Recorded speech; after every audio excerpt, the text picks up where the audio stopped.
राम जी के शादी के अगुआ हमारे विश्वामित्र बाबा थे। दशरथ जी से मांग के विश्वामित्र बाबा लेके गए अपन यज्ञ करावे।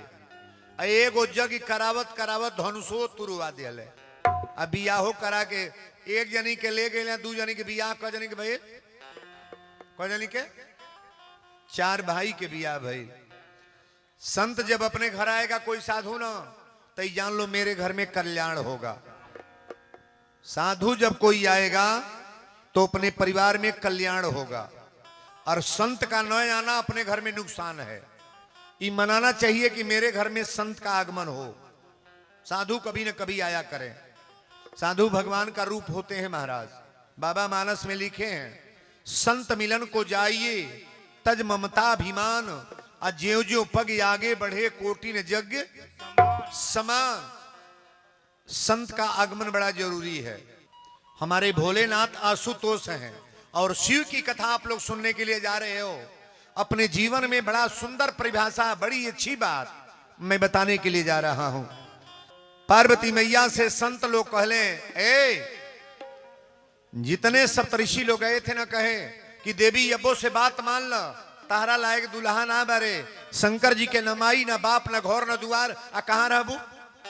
लेकिन पार्वती मैया तुरंत बोलल बड़ी, चौपाई यही खड़ा हो रही है कि जन्म कोटि लगी रगर हमारी, जन्म कोटि लगी रगर हमारी, जन्म कोटि लगी रगर हमारी, जन्म कोटि लगी रगर हमारी,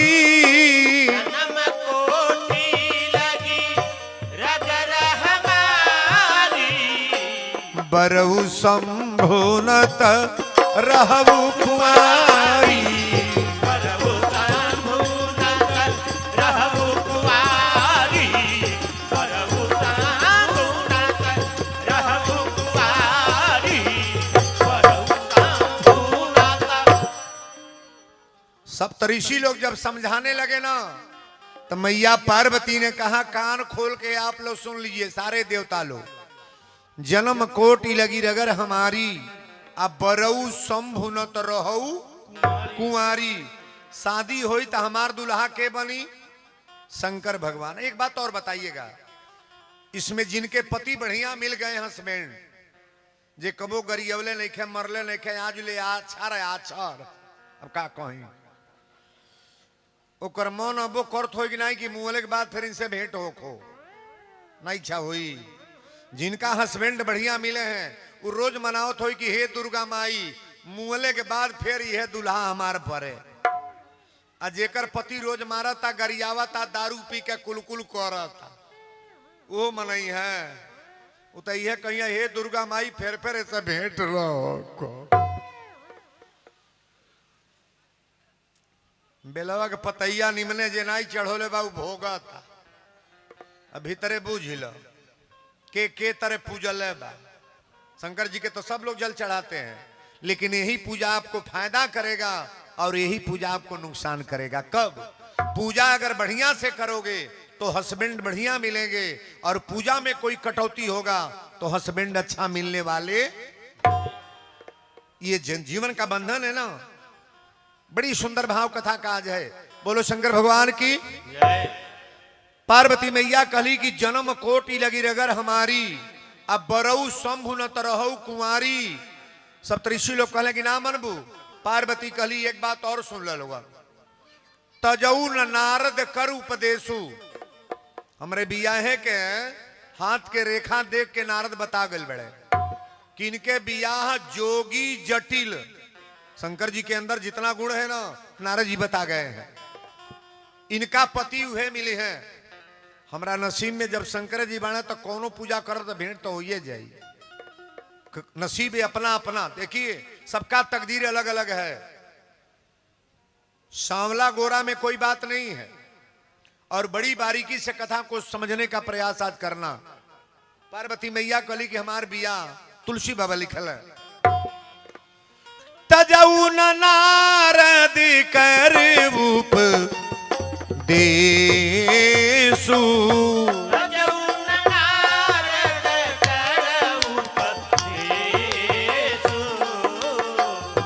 तजऊ नारद कर उपदेसु आप कहो सतबार महेशु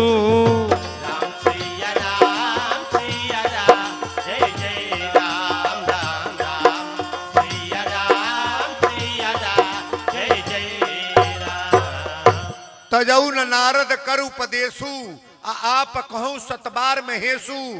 अगर शंकर जी आगे कहें कि बियाहवा नहीं करब तो इनका पीछा छोड़ब ना। अच्छा इतनी पर ईमानदारी से बोलब, एक कलयुग में जो लड़की चाहती है तौन बियाह होता कि माई बाप तय कर कहीं देखो भेड़ पड़ जाता कि ना, तुरंत कोई हमारा ई पसंद ला बा। पहले लड़किए से पसंद कर लो, देखबे रे फोटोआ निक बा, जब मुंह बीज कर बुझ जा के बियाह नहीं करी। पहले माई बाप पास करते रहे, अब लड़कियां पास कर रही हैं। तीनिए गो काल रहल, भूतकाल, भविष्यत काल, वर्तमान काल। अब एगो नया चलल बा मिस काल।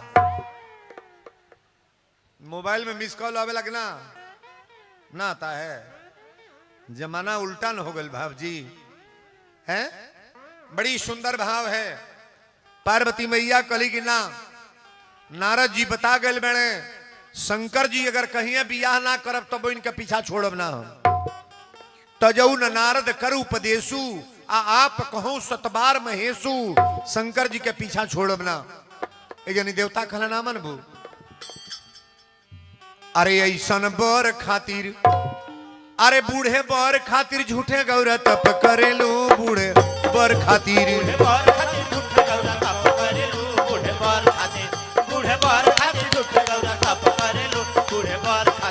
अरे रहे के घर बा दुआर नहीं बा, रहे के घर बा दुआर नहीं बा, रहे के घर बा दुआर नहीं बा। भांग छोड़ी दूसर आहार नहीं बा, भांग छोड़ी दूसर आहार नहीं बा, भांग छोड़ी दूसर आहार नहीं बा। ए ऐसन बर खातिर झूठे गौरा तप करेलू। बूढ़े बर खातिर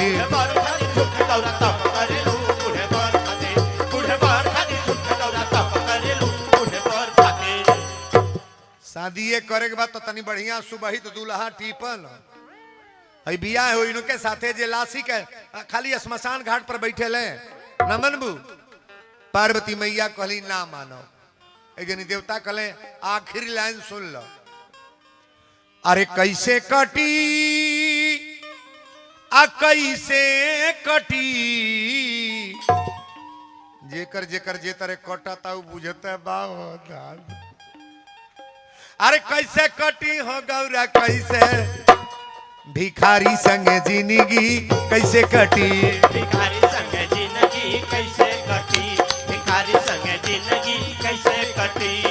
कैसे कटी कैसे कटी कैसे कटी हो गौरा कैसे कटी।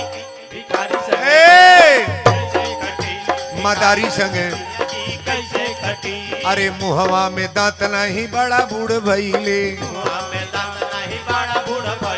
तारा लायक दुल्हा जटाधारी न रहले।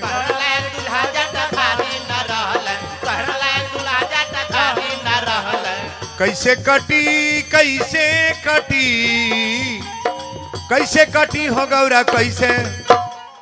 अरे मदारी संग जिंदगी लिखल बताइए तक कटते।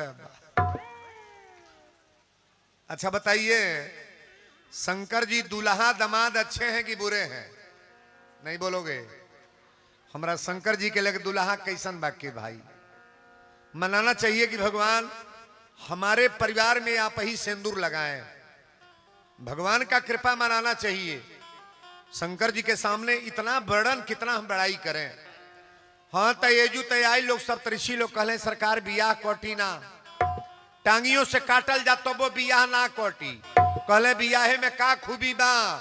देवता लोग कहले वो लड़की एकदम तपस्या कर ले बा कि जन्म कोटि लगी रगर हमारी, अब बरऊ शंभु न तरहु कुमारी। त तजऊ नारद कर उपदेशु आ आप कहूं सतबार महेशु। शादी अगर करी है तो रौरे सना तो कुंवारे रही है। शंकर जी कहले हमरो लहल है बा। शंकर जी कहली पहले जाके देखा लोग लड़की के महतारी बाप तैयार बने कि ना। अच्छा बिना माता पिता के इजाजत का शादी करना चाहिए? करना चाहिए नहीं। यहाँ जितनी बेटियां बैठी हैं माताएं, अपनी लड़कियों को यह भी सिखाना चाहिए कि मेरे बिना इजाजत की कहीं शादी की तैयारी मत बनाओ आप। शंकर जी भेजली हमारे आशुतोष भगवान ने, कहली कि जाके लड़की के माई बाप से पूछा लोगे। अब ये जो नारद जी आगे आगे गईले, सारा देवता लोग गईले। मैना कहली बाबा बड़ा सुबेरे सुबेरे कहले रौरा बेटी के बियाह तय हो गए। मैना कहली कौने जगह? कहले कैलाश पर्वत पर मकान बा। मैना कहली को गो घर बा? नारद जी कहले 5 मंजिला कोठी बा, 5 किता घर बा। शंकर जी के कहीं घर बा? लसिया फूकाला उहे न घर हो, श्मशान घाट। मैना कहली खेत कितना बा? नारद जी कहले 500 एकड़ खेती बा। शंकर जी के कहीं खेत बा? ऐसा जी खेती केकर हो? हमारे भोलेनाथ का। मैना कहली कि अच्छा तो दूल्हा के उम्र? नारद जी कहले 16 वर्ष का बारे, 16 वर्ष। नारद जी कहले जब 16 वर्ष तो मैना कहली ठीक बा बियाह जब रौरा देखले में ठीक बा टना टन बा, बरछा तिलक चल जा। लेकिन रामचरितमानस में बरछा तिलक बरछा नहीं है। ये आप लोगों का लौकिक परलौकिक मैं दोनों दिखा रहा हूं। अगर वही तरह उदास से बियाह हो जाता बियाह का कोई मतलब नहीं है। मंगली कार्यक्रम बहुत हुआ है, लेकिन शंकर जी के तिलक लेकर ठाकुर या पंडित जी चलल बालो। शंकर जी बानी कहा तो 100 गो लाश जरता, 100 गो लाश जरता। अब भोलेनाथ त्रिशूल डमरू लेके श्मशान घाट पर बैठल बड़े। नौआ कल से बाबा तिलक कहाँ चलता? पंडित जी कहले देखू है मरकरी जरता। जो लसिया फुकाइल बा मरकरी कहले। नौआ कहले बाबा हम तो भागब। पंडित जी कहले भगले के फेर में न पर तिलक लेके आयल बड़े, चल देख कितना बढ़िया विदाई मिला था। नौआ कहले जहां लाशिए फूका था विदाई मिली। और जब लेके जो पहुंचल बलो आ शंकर जी के रूप जब नौआ देखल तो कहले दुल्हा के बाप हम का बूढ़ऊ। पंडित जी कहले बियाहवा कटबे काते न चुपैले। ये न शंकर जी है रे, हैं भोलेनाथ यही ना है। नौआ कल से बाबा मदारी का काम करे लका, डमरू त्रिशूल ले ले बड़ा, सांप ले ले बड़े। पंडित जी कहले करे आगे बोली है मौत। नौआ कल से एक बात और ही पूछो, इनकी कपड़ा में बोरिंग भल बा का पानी फेंकता भग भग भग भग। पंडित जी कहले बियाह होके लाई दी न चुपैले। नौआ कहले ठीक बा। आजकल तिलक का बारात आओ तो बुढ़ियन के सीट कहीं मिला था गीत गावे के, ढकेल का भूसौला में कह देता लो। 3 गो पार्टी बनेला, छोटकी छोटकी अलगे कोठा पर चढ़ जाइए सो, अब बुढ़िया अलगे ढकेलाइल बाड़ी सो, आई नौका मॉडल वाला लोग अलगे बाल हो। 3 पार्टी पहले छिनकी गौले बाड़ी सो कि बर बर बटुला मंगली दिल्ली के कारखाना से, बड़ बड़ बटला मिली दिल्ली के कारखाना से, बड़ बड़ बटला मिली दिल्ली के कारखाना से। बड़ बड़ बटुला मंगली दिल्ली के कारखाना से, बड़ बड़ बटला मिली दिल्ली के कारखाना से, बड़ बड़ बटला मिली दिल्ली के कारखाना से। अगुआ साला पंचर भइल महंगी के जमाना से, अगुआ साला पंचर भइल महंगी के जमाना से, अगुआ साला पंचर भइल महंगी के जमाना से। छोटकी छोटकी गौले बाड़ी सो छिनकी छिनकी कोठा पर। बर बर बटुला मंगली दिल्ली के कारखाना से, अगुआ साला पंचर भइल महंगी के। अब बुढ़िया पार्टी कढ़ोले बतानी कड़े रह गई बरखा दिया जा। ठंडा हो गल बा मौसम, बड़ी बड़ी गर्मी रहल। गरम रहल कि ना? नहीं रहल है हिलाव तड़ी नहीं रहल, तबे से पहना हौका ताड़ी कस के गाइएगा कि आजू मोरी शिव जी के तीला का आयो।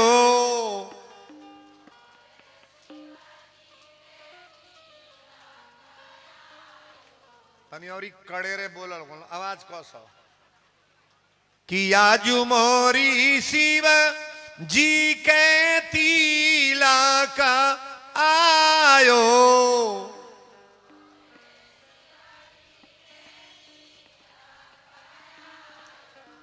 हर सलिया ही बतिया बतियाई ले जना पर गवाता न इतना पर हमरे यहाँ संझा पराती गवाला बोलो तड़ू जा वही तमुये में तोपा जाता हो जब लगन जब धरा जाला ना तो 4 गो बूढ़ी सरवा में बैठ के हमारे यहाँ गावे ली से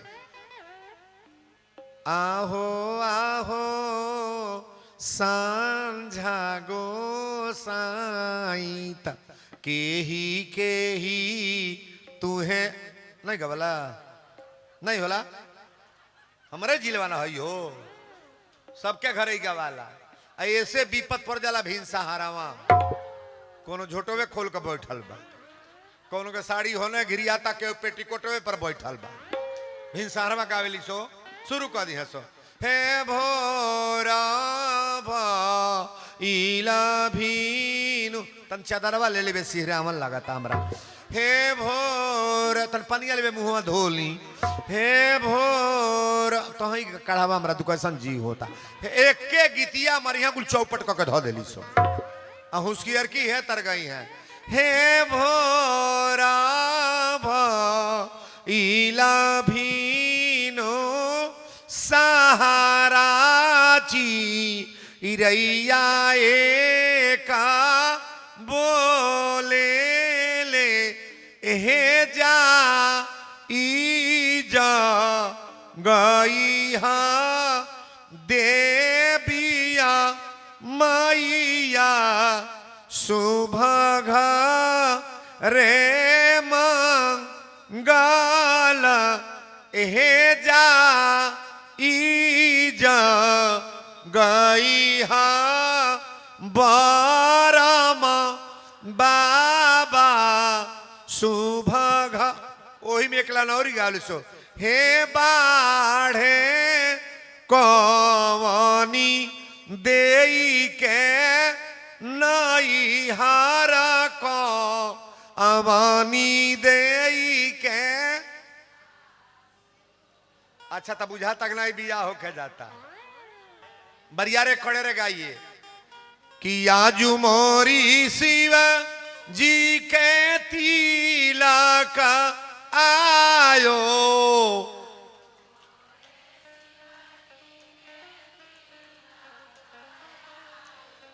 एक चूड़ी और आवाज का सा पीछे से हमारी बहनें नहीं गा रही आप लोग बोलो कस के बोलिए अरे का हो तो लो छाटाइल बड़ू ना बोलो कस के लोग कि आजू मोरी शिव जी के तिलक आयो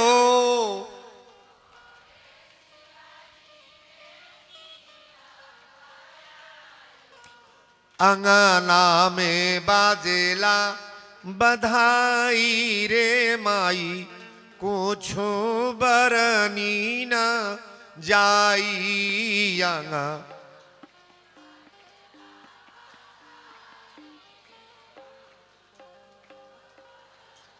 असल में गीतिया का गवा वीरेंद्र बाबा तो हर साल बतावेल है अब तिलके में फिल्मी गाना गवाता तिलकहरू को मेरा नमस्कार है मॉडल बदल गल ना तिलकहरू को मेरा नमस्कार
दूल्हे से उनका बड़ा प्यार है आंगन में तेरा इंतजार है। बोलो शंकर भगवान की।